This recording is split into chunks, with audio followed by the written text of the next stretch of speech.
a Sapere Aude. Atrévete a saber. El programa para todas esas personas curiosas, con ganas de aprender cosas nuevas y cosas que no son tan nuevas. En esta ocasión vamos a conversar sobre la hora del lobo. Y para ello contamos con la presencia de Juan Pedro Ortuño y H. Costa.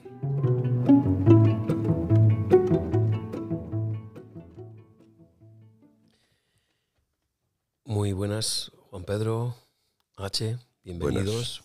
Buenas. O tal vez deberíamos decir a Juan Pedro gracias por acogernos en tu casa, que estamos en casa de Juan Pedro. Encantado. Hoy vamos a abordar un tema que el episodio lo hemos titulado La hora del lobo. Voy a explicar qué es eso de la hora del lobo. Está relacionado con un poemario de José Mateos, que también en algún momento participará en la serie de episodios Sapere Aude. La hora del lobo es la hora de la muerte. Y hoy el tema del que vamos a hablar es la muerte, de esa cosa que es tan abstracta. Es el final que todos algún día tendremos, pero que sin embargo nos pasamos la mayor parte de la vida, sí, algunas veces con mayor o menor conciencia de que ese va a ser nuestro final, pero la mayor parte de nuestra vida nos la pasamos creyendo que somos inmortales.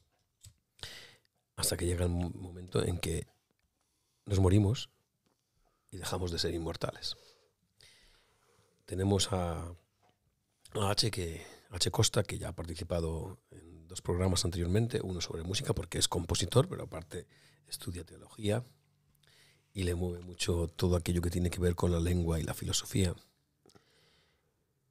Y Juan Pedro Ortuño, que es sacerdote y filósofo.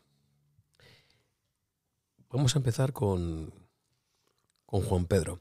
Además, quiero decir que Juan Pedro está viviendo muy de cerca, muy en primera persona, esto de la hora del lobo.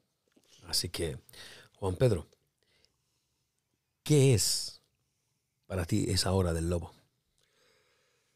Pues yo cogería estas palabras que has mencionado antes, y es el deseo de inmortalidad del hombre. Kant lo decía además muy explícitamente, ¿no? Ese deseo de inmortalidad no puede quedar encerrado en un puro deseo imaginario o bien intencionado. Debe haber algo más, algo más. No puede quedarse en un sinsentido.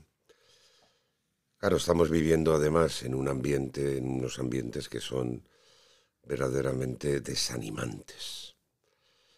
Y la muerte, pues, es para muchos, fijaros, un tema para dar aquí, para hablar, el tema del suicidio, ¿no? Como está ahora. Por ejemplo.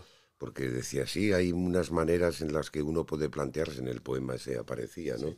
Uno puede plantearse... Un poema que he leído antes, no está grabado, pero lo he leído antes. Y uno podría plantearse, ¿y eso qué es? ¿Cómo enfrentar el deseo de inmortalidad con el deseo de la muerte? Porque lo hay. Para mí es un gran interrogante. Y la hora del lobo, todos la tenemos de una manera u otra. Yo, como decía, perdón por la expresión, pero como decía José María García, el periodista, decía, yo soy mariquita para el dolor. Perdón por la expresión, pero yo tengo miedo al dolor. No tanto a la muerte, fíjate, no tanto a la muerte, pero sí al dolor. Pero el dolor muchas veces acompaña precisamente ese. Entonces, para mí, ¿qué es la muerte? La muerte es una respuesta. Y la muerte no es un sinsentido. Y por eso ese deseo de inmortalidad tiene que dar respuesta al ser humano para lo que pueda haber después de esta vida. Yo lo plantearía así de momento. Y para ti, H, ¿qué es la hora del lobo? Lo que se opone a la hora de la vida. No creo que se pueda hacer ninguna conjetura sobre qué hay después. Pero creo que eso sería un puro ejercicio de especulación, ¿no? Pero creo que la muerte es lo que se opone a la vida, es lo que da sentido a la vida en el momento en el que es la fecha final. Es la hora de la partida y todo se vive por oposición a ello, ¿no? Pero que en sí misma no es nada. Luego vamos a abordar la pregunta clave, que es ¿qué hay después de la muerte? Si es que hay algo. Me gustaría abordar ese tema. Pero antes me gustaría que abordásemos la muerte desde un punto de vista, iba a decir más humano, pero no es correcto decir más humano, sino la muerte como un hecho que ocurre a diario. A veces hay muertes que son naturales, que son las que solemos preferir, y hay muertes que son, podríamos decir, artificiales o prematuras, entendiendo por prematuras y artificiales aquellas que vienen que son el resultado de un acto violento. Léase, por ejemplo, la guerra. Aunque también cuando ha hablado antes Juan Pedro del suicidio, eso es otro tema interesante. Dado que este episodio va sobre la muerte, no queremos frivolizar sobre el tema de la muerte. Estamos hablando desde un punto de vista, o pretendemos hablar desde un punto de vista filosófico y muy en serio. Entonces, Juan Pedro, hablemos de la guerra, que va asociada irremediablemente a destrucción y a muerte. Curiosamente, después de una guerra siempre hay renovación. La pregunta que te hago es, luego, como he dicho, volveremos a lo de que si hay algo después de la muerte, pero la muerte como hecho que ocurre, la muerte en la guerra es justa. Evidentemente no. Pero aquí hay un drama. Hay un drama en el ser humano que es el drama de la libertad. Y eso es lo que nos hace tropezar constantemente con nosotros mismos. El problema está que parece que los que tienen más poder de elección son los poderosos de este mundo. Y son los que deciden sobre los demás. Y entonces la guerra también está muy unida a algo que se denomina el sufrimiento también. Todos sufrimos, todos, poderosos, pobres, humildes, magnates, prohombres, todos sufrimos. Y el sufrimiento está muy unido al drama también del hombre. El problema está en algo que antes comentaba, que era cómo podemos aceptar determinado tipo de situaciones. Hay situaciones que a veces no se pueden aceptar cuando, en primer lugar, el ser humano no se acepta a sí mismo. Y esto lo comentaba antes contigo, ¿no? Sí, antes de que empezásemos la grabación. ¿Cómo se ama uno a sí mismo? Uno se ama a sí mismo cuando se acepta plenamente. Claro, hay situaciones que nos sobrepasan y que pertenecen no al índole interior del ser humano, sino que parece que viene de fuera, ¿no? Como puede ser el drama de la guerra. La guerra siempre es injusta. Y son los hombres los que pretenden, con su manera de entender, la manipulación de las conciencias y del propio ser humano, el imponer sus criterios. Criterios que en definitiva van a ir en detrimento de otro tipo de personas. Pero es curioso que todos, de una manera u otra, poderosos y no tan poderosos, pasamos siempre por el drama de imponer nuestro criterio, nuestra manera de entender las cosas. Queremos buscar la felicidad a nuestra manera y ver las cosas. Curiosamente, en ese ejercicio de la libertad, normalmente uno no elige lo que más le conviene, sino lo que cree. Podemos ir en el orden del apetito, en el orden del interés. Y en el tema de la guerra, pues ahí uno está subyugado totalmente. Digo, aquel que padece la guerra, ¿no? Injusta es siempre la guerra. Sin embargo, históricamente se ha hablado de las causas justas y de las guerras justas. Eso tiene un nombre que se llama la legítima defensa. Pero eso, ¿quién lo mide? Es difícil. H, que te veo muy pensativo. Y cuando H piensa, ojo, agárrense, abróchense los cinturones. No. Estaba pensando que has dado en el eje con la pregunta sobre la justicia y la guerra, has dado en el eje de toda la escuela crítica, ¿no? de Horkheimer y de Adorno, ¿no? De cómo dos pensadores radicalmente en su raíz, una radicalidad revisitada, anclada en el marxismo más puro, con todo lo que eso conlleva en un punto inicial de ateísmo, ¿no? Cómo ambos eran incapaces de renunciar a la idea de la esperanza que otorgara justicia a las víctimas de la guerra. Estamos hablando de justo un momento inmediatamente posterior a la Segunda Guerra Mundial, que alguien decía, no sé quién dijo, que lo terrible de este asunto era pensar que algún día miraríamos a Hitler con la misma benevolencia con la que vemos a Nerón. O a Napoleón. O a Napoleón. Cosa que ya está ocurriendo, porque ya cada vez hay más chistes sobre Hitler, cada vez hay más... Bueno, Auschwitz ya es un museo, ¿no? Por decirlo de alguna manera. Entonces, lo que ellos, sobre todo especialmente Adorno, ¿no? Cuando dice que todo pensamiento que no se decapita termina en la trascendencia, es una idea maravillosa. Ellos se negaban a pensar que no eran capaces de aceptar que la injusticia que supone la muerte impuesta antes de tiempo por una cuestión política, por una cuestión económica, por una cuestión que nada tiene que ver con las verdaderas preocupaciones de un ser humano, quedara irresuelta, ¿no? Y sobre todo me ha recordado al gran continuador, ¿no? Precisamente de la esperanza y de la utopía, que es Ernst Bloch, cuando escribe El Principio Esperanza, ¿no? Y precisamente Bloch lo que nos dice es que cuando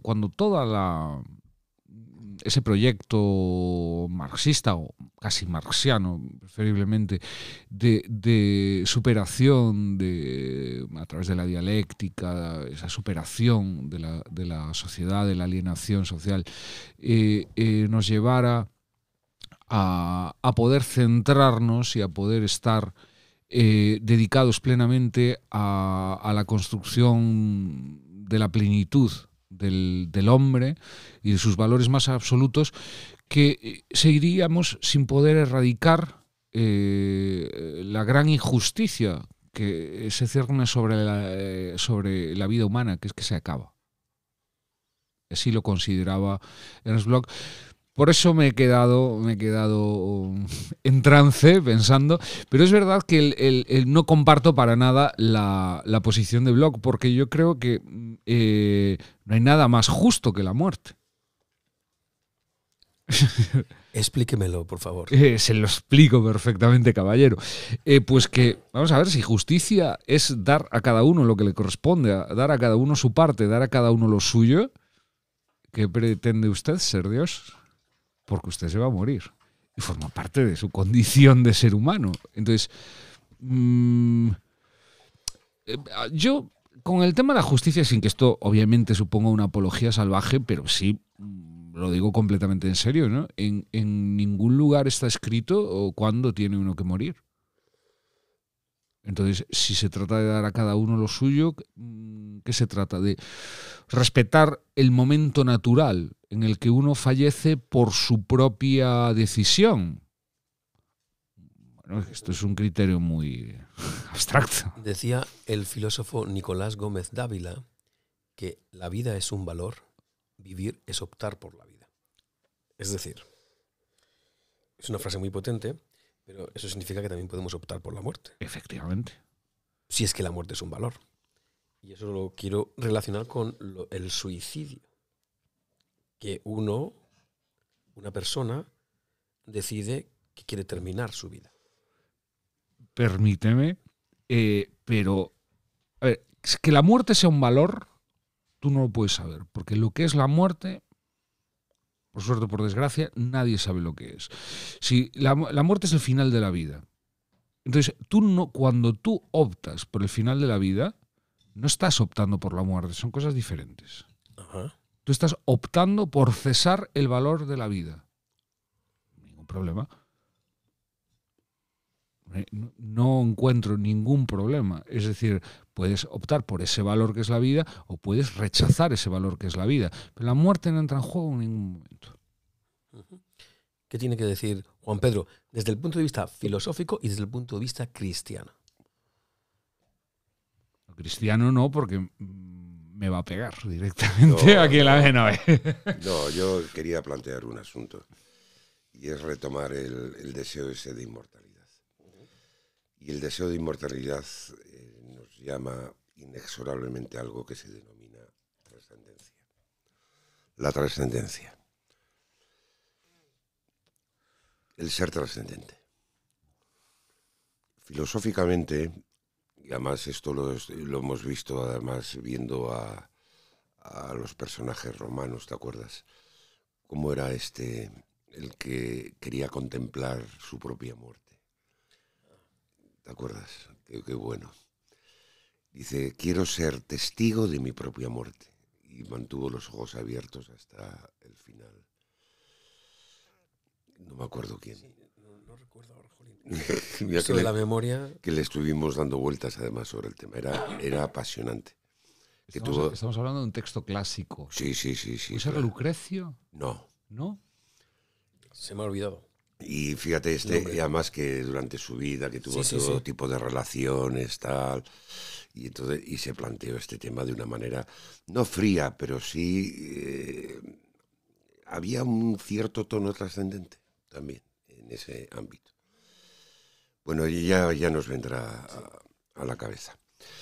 Entonces, esa trascendencia, desde un punto de vista filosófico, no se puede negar.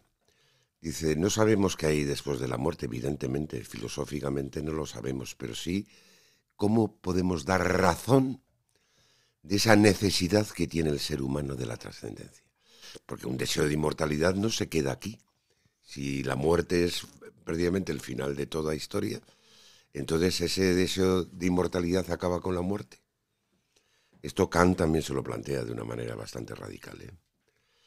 Y entonces, sin caer ahora en imperativos categóricos ni nada de esto, yo creo que ese deseo de inmortalidad tiene que tener una respuesta. ¿Que cuál es? Que filosóficamente todavía no la hayamos descubierto. Evidentemente. Pero sin embargo, ahí está. Claro, de un punto de vista cristiano, yo aquí tampoco quiero abusar de estos temas, es decir, hay algo que se denomina la fe, pero no la fe... sino como decía el mismo San Pedro, hemos de dar razón de nuestra fe. ¿Y qué es lo que te está diciendo? Que todo lo que la fe, la verdadera fe, te muestra, tiene una respuesta también. Desde la razón puede darse. De hecho, a lo largo de la historia se han dado muchas respuestas a ese ánimo de lo que es no una fe, digamos, fideísta, sin más, ¿no? Una fe que tiene que dar razón también de lo que cree. Entonces, ¿qué es lo que ocurre? Que antes te decía el pasaje de las bienaventuranzas, donde, claro, vaya plantel o vaya panorama que presentan los cristianos, bienaventurados los que sufren, bienaventurados los que lloran, bienaventurados los que pasan hambre. Digo, pues vaya panorama para todo cristiano, ¿no?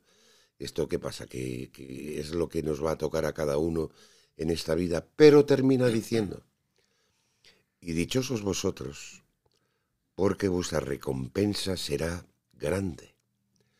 No aquí en este mundo, no cuando las cosas te vayan bien, no cuando lo que te apetece se va mostrando, se va realizando, no.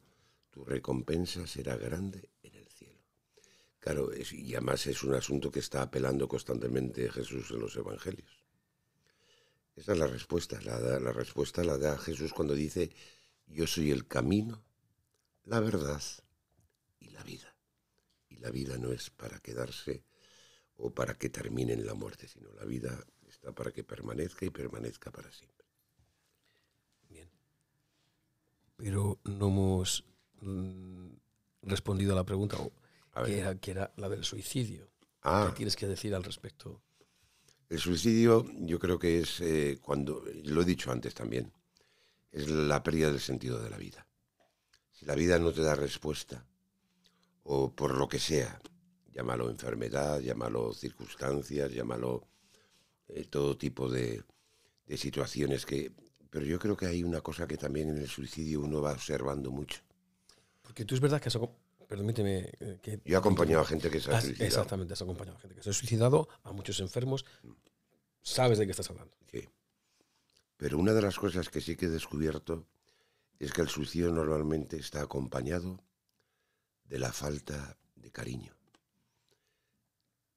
de no querer y no dejarse querer. No digo más. Mira, hace ya algunos meses, creo recordar que era el episodio 14, sí, el episodio 14 de Sapere Aude, que lo grabé con el escritor José Antonio Abella. Él había sido médico rural durante muchísimos años, aparte de escritor. Y me contó una anécdota de una vez que, estando en un pueblo, una villa muy pequeña, llegaron a su casa un matrimonio, la mujer muy enferma y el marido cabreadísimo, diciendo, usted tiene que ayudar a mi mujer, o sea, exigiéndole a él que curase a su mujer.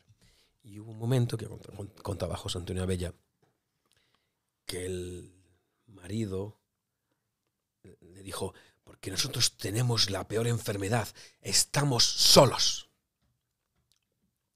Efectivamente. Fíjate, voy a contar una anécdota, perdón. Había un cardenal en Toledo que ya murió. Veo que tenemos problemas de memoria, no sé, no estamos en el momento. Yo con la voz un poco tocada, tengo que decir. Bueno, un cardenal, que yo estuve en una ocasión en una celebración de unas órdenes de sacerdotes. Y entonces en esa predicación yo no era todavía sacerdote. Y entonces escuchando la homilía fue tremendo porque dijo en algún momento, el sacerdote tiene a Cristo, el sacerdote tiene a la Virgen, el sacerdote tiene a los santos, pero el sacerdote está solo. Fue muy fuerte eso. Claro, ahí es donde teje el orden humano con el sobrenatural. Ahí hay una cosa que es verdaderamente tremenda y terrible. H, ¿tú qué dices del suicidio? Bueno, yo del suicidio, bueno, como te dije, para mí es una opción a favor de finalizar la vida, ¿no? Entonces, esa opción que no le veo, hombre, por supuesto le veo unas implicaciones terribles, ¿no? Pero sobre todo gente que no ha podido analizar la situación, porque no hay que identificar necesariamente suicidio ni con enfermedad, ni con... No. Hay casos que sí, hay muchos casos que no. Entonces, yo lo que creo, a ver, en relación con todo, absolutamente todo lo que acaba de decir Juan Pedro, yo creo que la vida se ancla, o sea, yo no creo que la vida tenga ningún sentido más que ejercer un deseo de permanecer en tu ser, un deseo de estar, y creo que la vida se teje alrededor del deseo. Puedes rechazar el deseo o puedes tener un problema con tu deseo. En caso, yo, hombre, no soy un gran especialista en esto, pero entiendo que si uno no tiene algo caracterizado como una patología claramente, ¿no?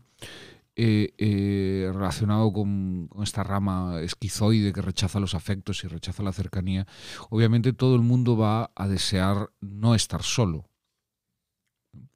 Entonces, todo el mundo va a trabajar por desarrollar unos patrones de adaptación social que le permitan ese no estar solo, ¿no?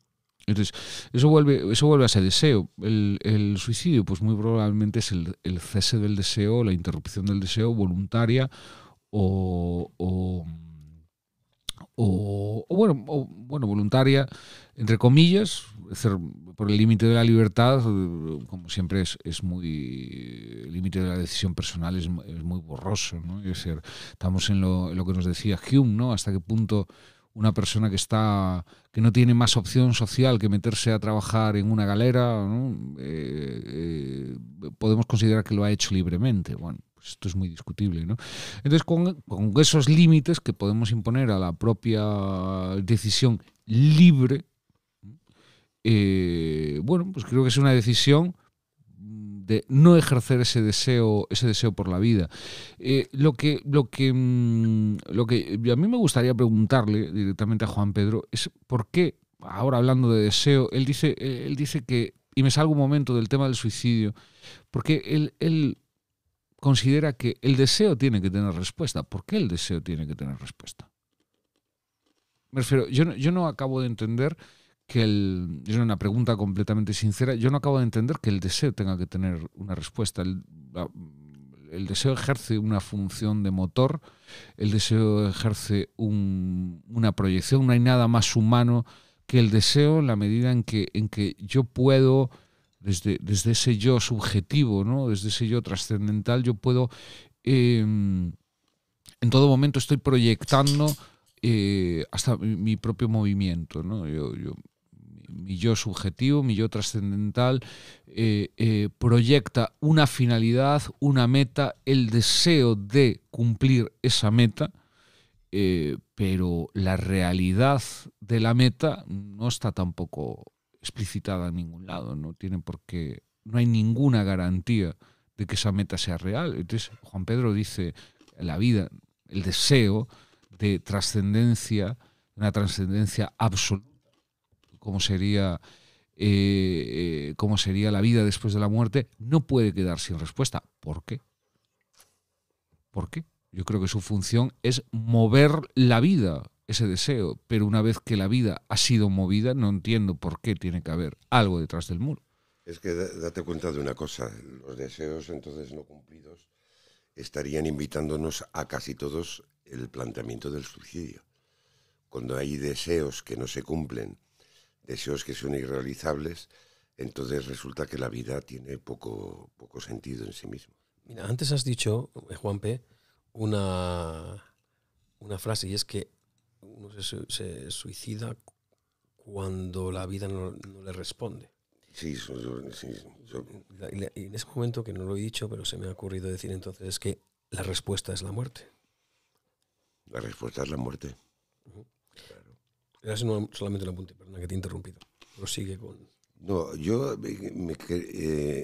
una figura que hemos estado antes comentando y que después le he estado dando vueltas, que es la figura del psicópata. Exacto, sí, hemos estado hablando de psicopatía. ¿El psicópata desea la muerte? Pregunto. Es curioso, ¿eh? Porque el psicópata necesita siempre... es como una especie... está aduciendo constantemente la psique de los demás. Yo creo que el psicópata es una enfermedad, además. Muy claro, yo te he dicho que conocí a algunos. ¿Desea la muerte? Pregunto. La muerte de otros probablemente sí. No, la suya. Propia. Digo, ¿se plantearía en algún momento el suicidio? Eso es muy curioso. Habría que ver si hay algún caso de psicópata que se ha suicidado. No lo sé. No creo. Pero la razón por la que quizás no se hayan suicidado es porque el psicópata, si hay algo que tiene, es un ego. Ahí está. Es decir, que a lo mejor incluso eso del suicidio o de la muerte, dejarse morir, tiene que ver con que tienes un ego muy pequeñito. Ahí está. No lo sé. Puede ser. Y otra vez tenemos a H con esa cara que se pone él a pensar que eso es a saber por qué vericueto le estará llevando el cerebro. No, únicamente pensaba que el psicópata precisamente es el que ejerce su deseo sin ningún tipo de limitación. Claro.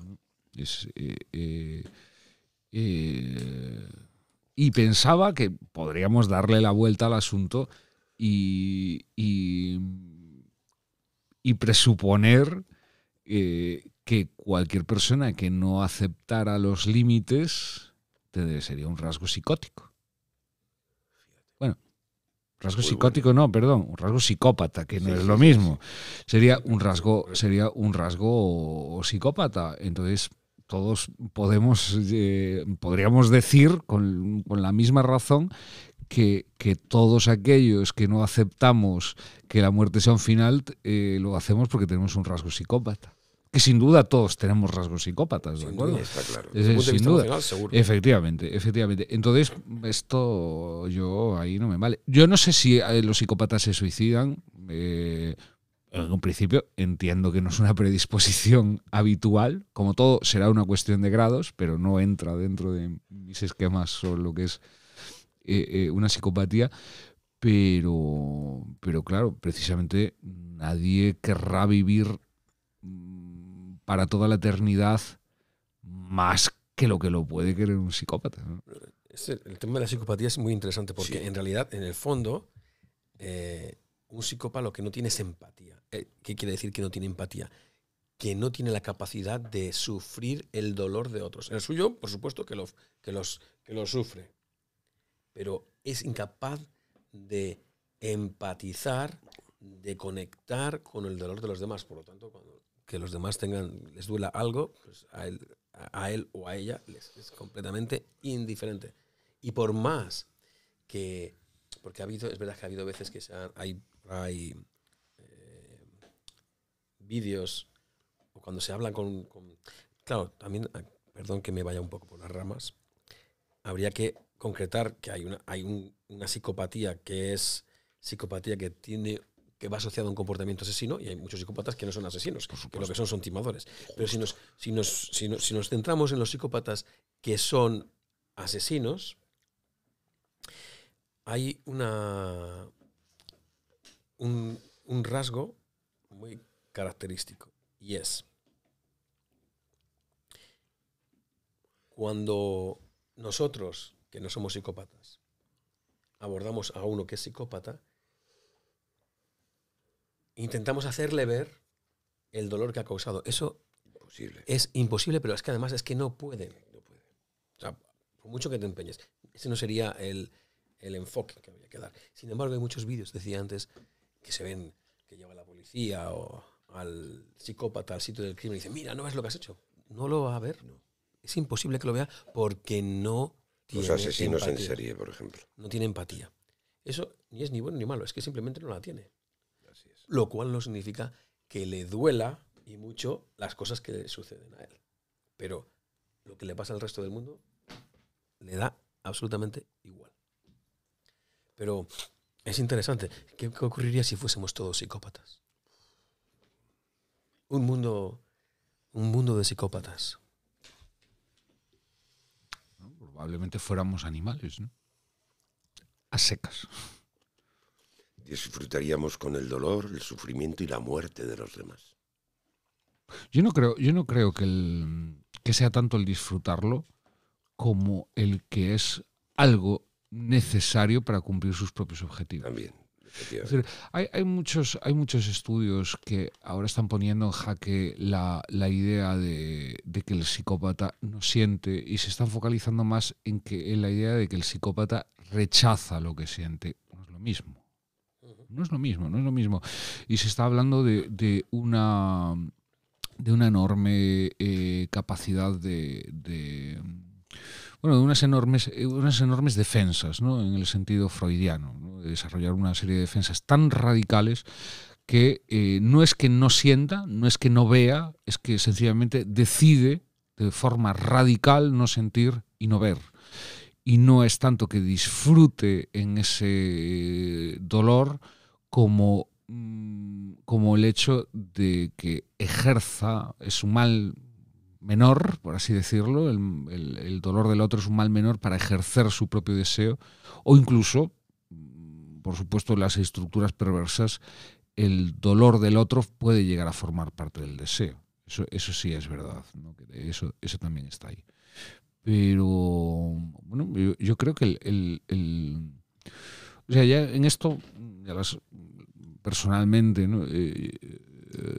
Ya sabes que yo soy un firme defensor de la construcción psicoanalítica, ¿no? De la personalidad. Entonces, creo que en el centro de todo está el lenguaje, y es el lenguaje lo que hace que seamos, el 90% de la humanidad sea neurótica y no sea ni perversa ni psicótica, ¿no? Entonces creo que es precisamente el lenguaje el que nos separa de esos animales, y creo que los animales responden a sus voluntades directas. Ya está. Pues yo creo que si todos fuéramos psicóticos seríamos una sociedad... Psicópata. Perdón, psicópata. Siempre se me va, pero porque soy, precisamente por pertenecer a esa raíz más psicoanalítica, soy más de utilizar la palabra perverso, entonces se me va, ¿no? Creo que una sociedad donde todos fuéramos perversos sería una sociedad de animales. No creo que fuera más allá de ahí, tampoco. Nos hemos ido al tema de la psicopatía, sí. Pero no era el tema que nos ocupaba, bueno, que era el tema de la muerte. Y me gustaría retomar lo que quedó a medias, y es ¿qué hay después de la muerte, Juan Pedro?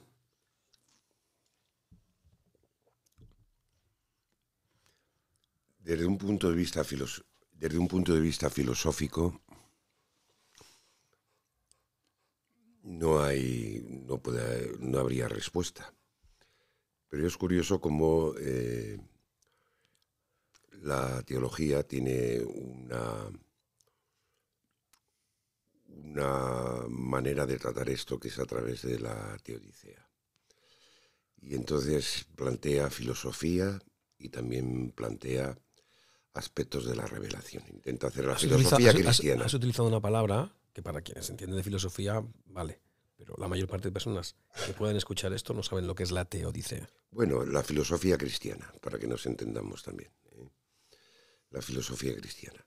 Y entonces ya desde los primeros siglos del cristianismo vemos cómo hay numerosos filósofos cristianos que precisamente, y hay multitud de conversaciones, multitud de escritos, de debates entre un filósofo cristiano y un no cristiano, ¿no? Donde va planteando argumentos desde la razón. Y eso ha ido evolucionando a lo largo de los siglos. Entonces, un punto claro y clave, precisamente, de la filosofía cristiana es algo que se denomina la revelación. Claro, aquí hay una pregunta bastante curiosa, ¿no?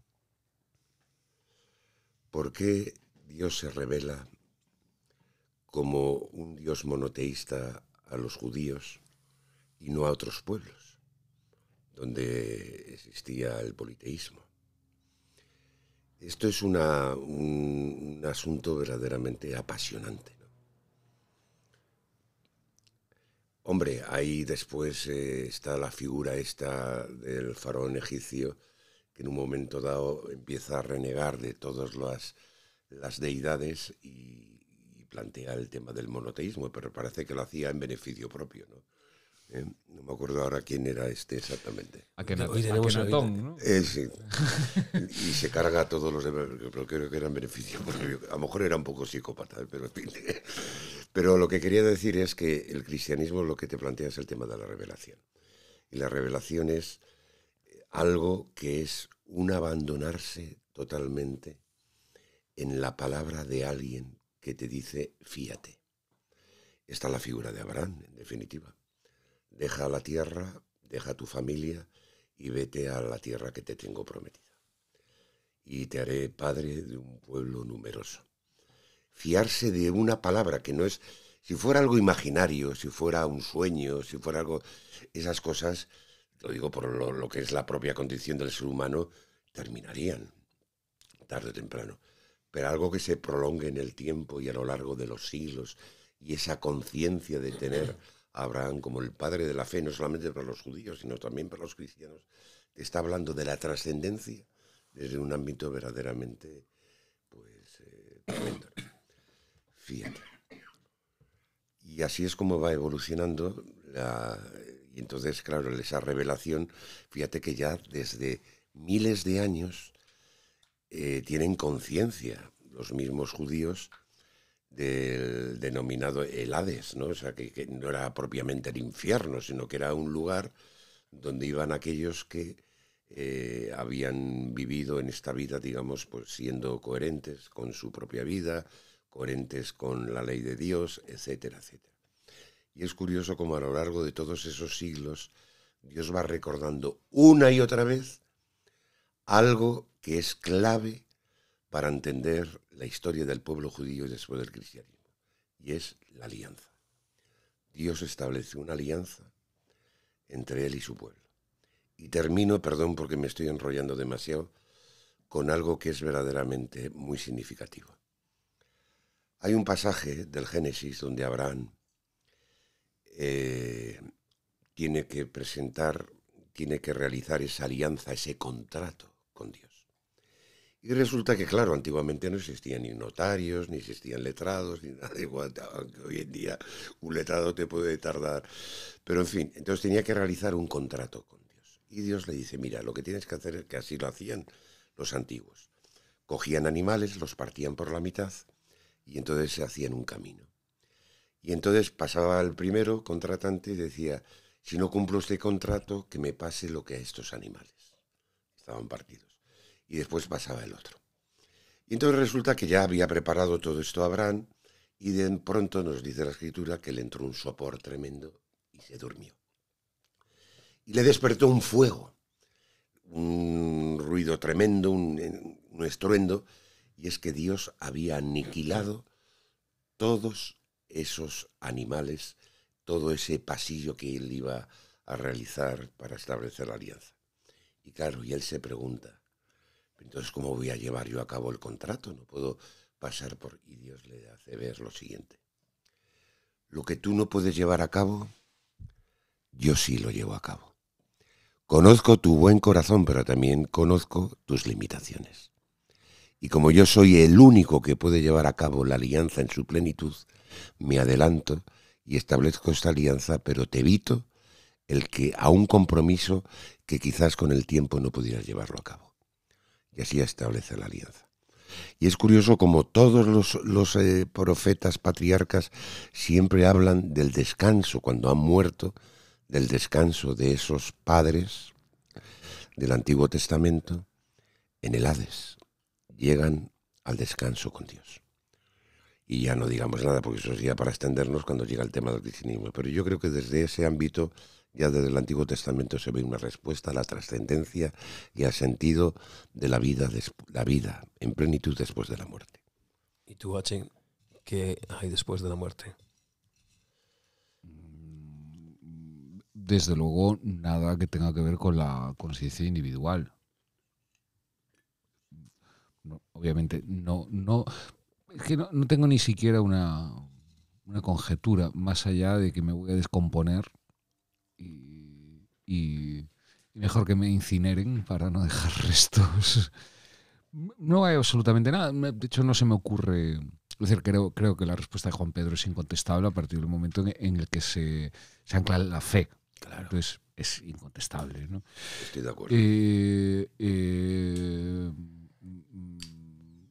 Que Dios lo acoja en su gloria por haber sido testigo de esa revelación y de haberla vivido en su propia piel, pero yo, pues mi piel es menos capaz para estas cosas.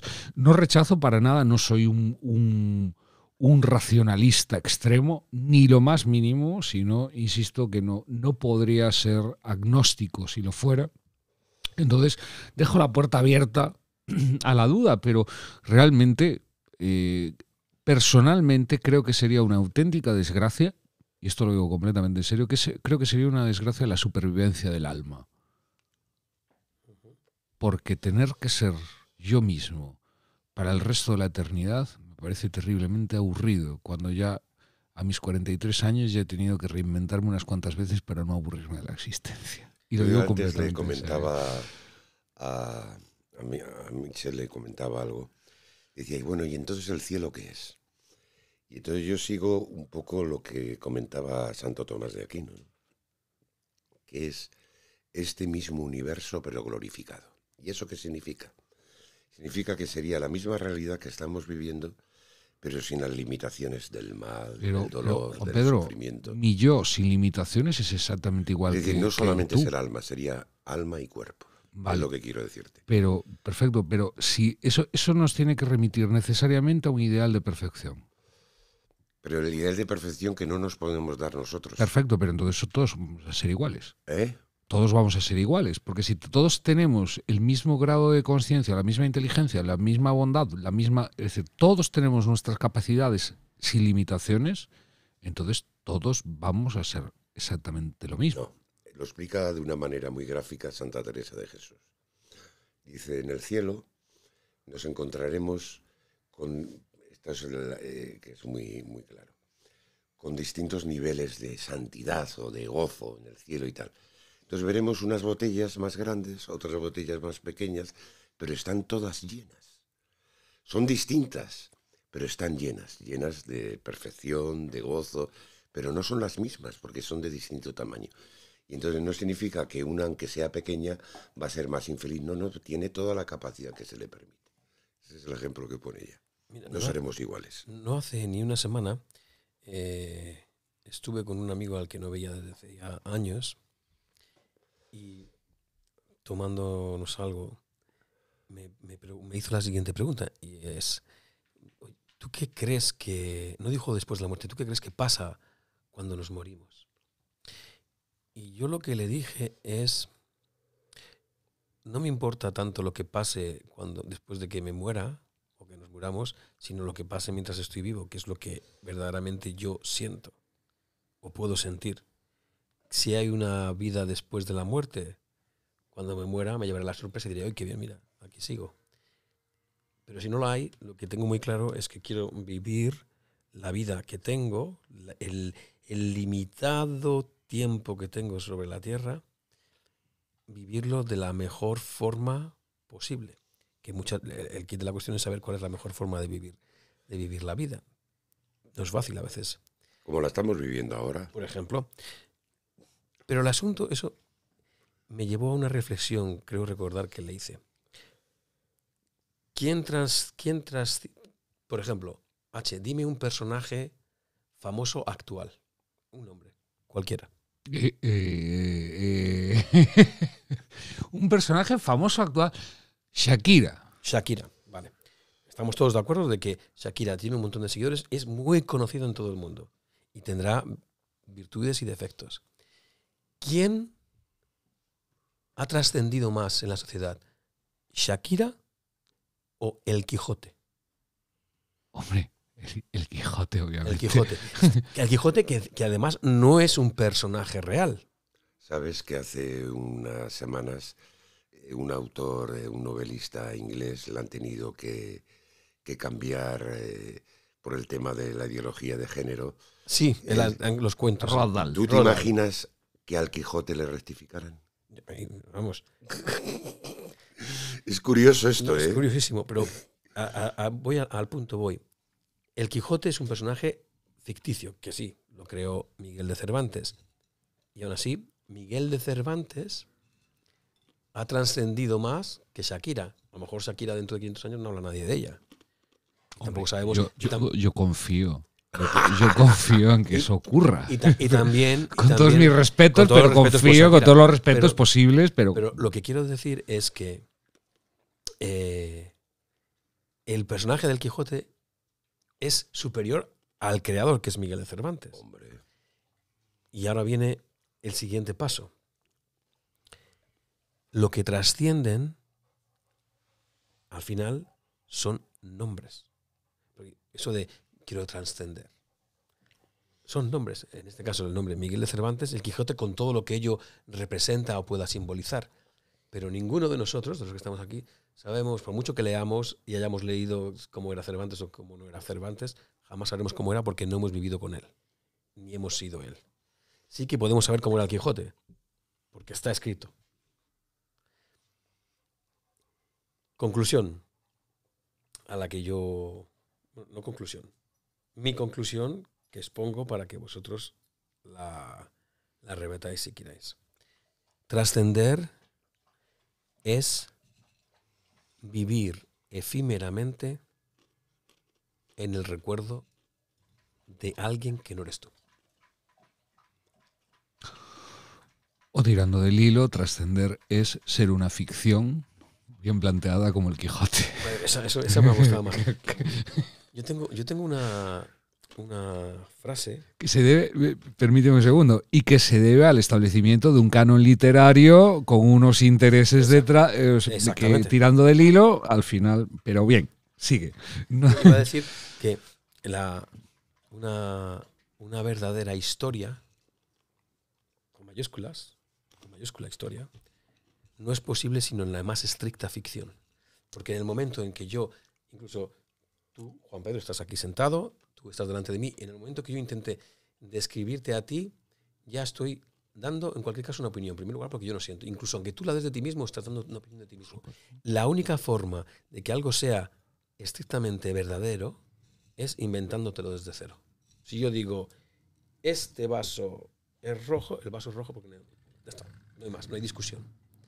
Si digo, pongamos otro personaje, para no nombrar a Shakira, para que no, vamos a nombrar un personaje masculino. ¿A quién nombramos masculino? Putin. ¿Quién? Putin, por ejemplo. Si yo digo, Putin es un malvado, no deja de ser una opinión, además estoy utilizando el verbo ser, que es juicio puro y duro. Pero por mucho que quiera describir, habrá gente que esté a favor de Putin o en contra. Y Putin está vivo. Imagínate dentro de 500 años para saber cómo era Putin. Como para saber nosotros cómo era Cánovas del Castillo, o cómo era Miguel de Cervantes, o si me apuras, cómo era Nerón. Porque en el fondo lo que conocemos de Nerón es una anécdota.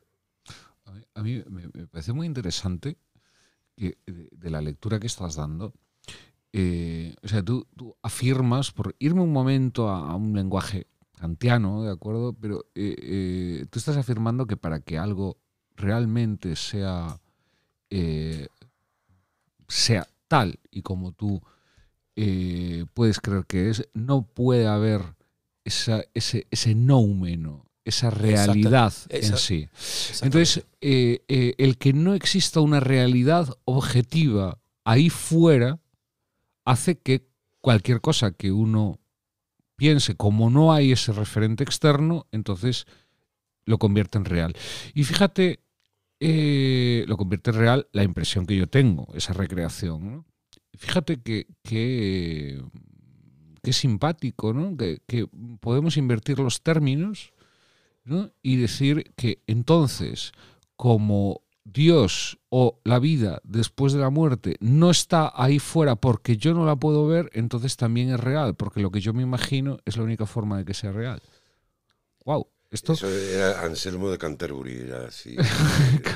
Es que entonces llegamos a la conclusión de que el cosmos está regido por el Quijote, si tú quieres. No, lo que porque... yo a donde quiero ir es a que normalmente hablamos del pasado, porque nos creemos que hablar del pasado, como ha ocurrido, pues podemos hablar del pasado. El futuro podemos preverlo, conjeturar, pero muchas veces vamos a hablar estrictamente de historia, de los historiadores.